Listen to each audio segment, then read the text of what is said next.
Certaines de mes rencontres me mènent à penser que parfois, il est bien dommage que des personnes restent dans l'ombre. C'est pour cela que je vous propose Il mérite d'être connu, une chronique radiophonique proposée par l'Anana Lambda, qui vous emmène aujourd'hui à la rencontre de... Bonjour, je m'appelle Laetitia, j'ai 35 ans et je suis maman de 2 enfants de 9 et 5 ans. Bonjour Laetitia, merci d'avoir accepté de parler de ton métier aujourd'hui, puisque c'est de ça qu'on va parler. Qu'est-ce que tu fais dans la vie exactement et peux-tu nous dire en quoi cela consiste ? Alors je suis assistante familiale, donc ça va faire 1 an. Donc c'est famille d'accueil, les gens connaissent plus sous ce nom-là. Donc j'accueille un enfant qui a été placé à l'aide sociale à l'enfance. Voilà. Comment tu as eu envie de faire ça ? Alors je connaissais quelqu'un dans mon entourage qui le faisait, mais jamais j'avais pensé le faire. Et un jour j'ai rencontré une personne qui avait plus mon âge en fait. On en a discuté, ça a été le déclic et je me suis dit c'est ce que je veux faire. Donc tu étais en congé parental, si c'est bien ça. Tu ne voulais pas retourner dans ton ancien cœur de métier et tu t'es dit pourquoi pas devenir famille d'accueil. J'imagine que c'est une décision qui se prend pas toute seule. Tu en as parlé à ton époux, j'imagine. Et comment ça s'est passé ? Alors oui, c'est ça, j'étais en congé parental et avec 2 enfants après c'est plus compliqué de prendre à 5h du matin par exemple parce que c'était mes horaires. Donc oui, on en a longuement discuté avec mon mari et puis elle a tout de suite été d'accord avec ce projet et donc du coup on s'est renseigné, on a cherché un peu de quelques détails sur internet et puis après on s'est lancé. Combien tu accueilles d'enfants aujourd'hui ? Alors j'accueille un seul enfant, un petit garçon qui va avoir 21 mois. Donc quand il est arrivé à la maison, il avait 9 mois. Est-ce que tu connais son histoire ? Est-ce que on t'a briefé sur son histoire ? Est-ce que tu sais pourquoi il est chez toi ? Alors oui, j'ai quelques détails. Je n'ai pas tout, mais j'ai on va dire une grosse partie de son histoire qui m'aide aussi à avancer avec lui. Parce que c'est difficile de pas savoir le passé quand faut qu'on avance avec un enfant qui a vécu, on va dire un passé difficile. Donc oui, je sais quelques détails. Est-ce que on t'a donné des consignes ? Justement par rapport à son histoire, est-ce qu'on t'a dit ce qu'il fallait faire, ne pas faire avec lui ? Non, alors oui, on m'a dit il y a des rendez-vous médicaux qui sont obligatoires parce que il est suivi par la PMI. Mais après non, dans le quotidien, j'ai des conseils parce que quand j'ai besoin de conseils, je peux me retourner vers des spécialistes, mais sinon, j'ai pas eu de directive en particulier. C'est quoi le quotidien avec un enfant qui n'est pas le sien ? Tu dois, j'imagine, avoir des obligations. Comment tu gères le quotidien ? Alors au départ, c'est assez compliqué parce qu'il faut trouver une organisation qui fonctionne avec notre famille et donc cet enfant qui arrive. Donc moi j'ai 2 enfants, donc ça prend du temps aussi. Après on a j'ai beaucoup de rendez-vous médicaux pour le petit Sony que j'accueille et donc en fait c'est toute une organisation. Heureusement, j'ai mes parents qui sont juste à côté de chez moi. Parce que du coup, heureusement qu'ils sont là. Parce que quand j'ai des rendez-vous, c'est compliqué d'y aller avec 3 enfants, j'ai pas le droit. Déjà rien que pour les visites, j'ai pas le droit d'emmener mes enfants, même si je reste pas. Donc je suis obligée de faire garder mes enfants. Donc voilà, faut s'organiser, faut trouver le bon timing pour tout. Et puis après les rendez-vous médicaux, on les cale comme on veut, c'est en fonction de notre planning à nous. Donc de ce côté-là, voilà. Mais c'est pas de tout repos au départ. Temps de trouver l'organisation. Comment se passe la cohabitation entre ce petit garçon et tes enfants à toi et ton mari aussi ? Alors au départ moi j'avais peur avec mon fils parce que mon fils est très très maman en fait mais non, ça se passe super bien. Ils ont 3 ans d'écart mais ils sont copains quoi. Ça se passe super bien, j'ai vraiment pas à me plaindre.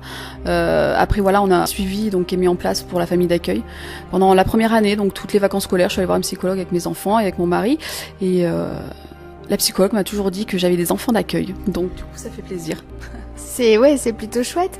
Tu penses que c'est plus simple d'avoir eu ce petit à cet âge-là, c'est-à-dire à 9 mois ?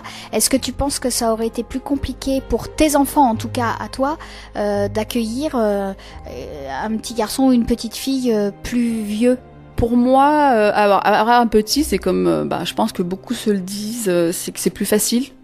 On se trompe en fait. C'est pas plus simple parce qu'un petit, il a toujours son vécu derrière et sauf que il n'arrive pas à l'exprimer, à part avec des cris. Donc des fois, c'est assez compliqué parce que c'est des cris toute la journée, puis en fait on comprend pas. Après accueillir un enfant plus grand, je pense que ça aurait peut-être été plus compliqué pour mes enfants parce que mon fils est beaucoup plus prévenant avec les petits qu'avec les grands. Après, ma fille s'adapte un peu à tout parce qu'elle a vraiment un caractère, on va dire, génial. Et voilà, je pense que ça aurait été un peu plus compliqué avec un grand pour mon fils, peut-être plus simple pour moi. Mais après, on nous propose un enfant, on a le choix de refuser. mais il faut avoir des bonnes raisons quand même. Donc voilà, moi j'ai accepté et puis voilà, on fait tout pour que ça aille quoi. Tu sais combien de temps tu vas garder cet enfant ? Comment ça se passe ? Est-ce que quand tu l'accueilles, on te dit bah voilà, vous l'avez pour 10 ans, vous l'avez pour 15 ans, vous l'avez pour 1 an ? Alors non, en fait, voilà, moi il est arrivé mi-juin l'année dernière et tous les ans en fait il y a un jugement. Donc on a eu le jugement au mois de février et là le juge a donné son jugement pour 1 an.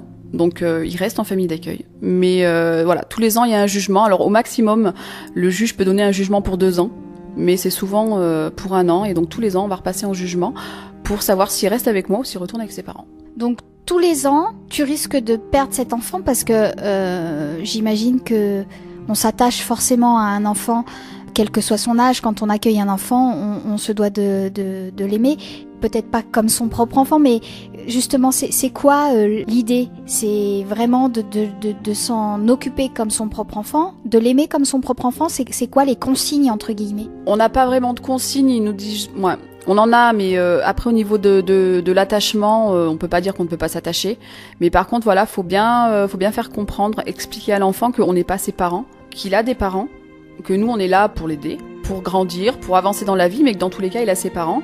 Et voilà, faut bien lui faire comprendre. Comme moi il est petit, j'ai des photos, il a des photos dans sa chambre de papa maman, et puis quand il dit papa maman, je lui montre la photo, je lui dis ça c'est maman, ça c'est papa. Voilà, moi il m'appelle Nanou parce que je suis pas maman, donc je suis Nanou, donc il m'appelle Nanou. Faut qu'ils comprennent vraiment la différence entre nous, la famille d'accueil, et papa maman. Mais après on n'a pas vraiment de consignes parce que c'est des enfants qui ont besoin de câlins, qui ont besoin d'amour, donc on peut pas ne pas leur en donner.